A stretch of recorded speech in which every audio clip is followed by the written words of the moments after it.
Underworld ক্ষমতার দাপট আর নিষ্ঠুরতার গল্প নতুন নয়, তবুও প্রায় 2 মিনিটের টিজারের নতুন আলোচনার জন্ম দিলেন ইয়াশ। তার বহুল প্রতীক্ষিত সিনেমা টক্সিকের টিজার প্রকাশের পর থেকেই সরগরম নেট দুনিয়া।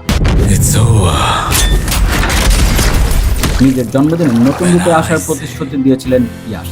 সেই প্রতিশ্রুতি রাখতেই এবার হাজির হয়েছেন আন্ডারওয়ার্ল্ডের নির্মম চরিত্রে রায়া হয়ে। শুক্রবার সকালে অন্তর্জালে উন্মুক্ত হয়েছে সিনেমাটির 2 মিনিটের একটি টিজারে দেখা যায় 90 দশকের গোয়াকে কেন্দ্র করে গড়ে ওঠা এক অন্ধকার অপরাধ সাম্রাজ্যের গল্প। রয়্যাল সার্কাসের ভেতরেই শুরু হয় ভয়ঙ্কর রূপান্তর। মুহূর্তের উৎসবে আবহ বদলে যায় বিস্ফোরণ, গোলাগুলি আর রক্তাক্ত সংঘর্ষে। ডন স্টাইলে ইয়াশের প্রবেশের পর দৃশ্য জুড়ে ছড়িয়ে পড়ে সহিংসতা আর নির্মমতার ছাপ। ভাঙা কাচের মধ্যে সংঘর্ষের একটি দৃশ্য বিশেষভাবে নজর কাড়ে।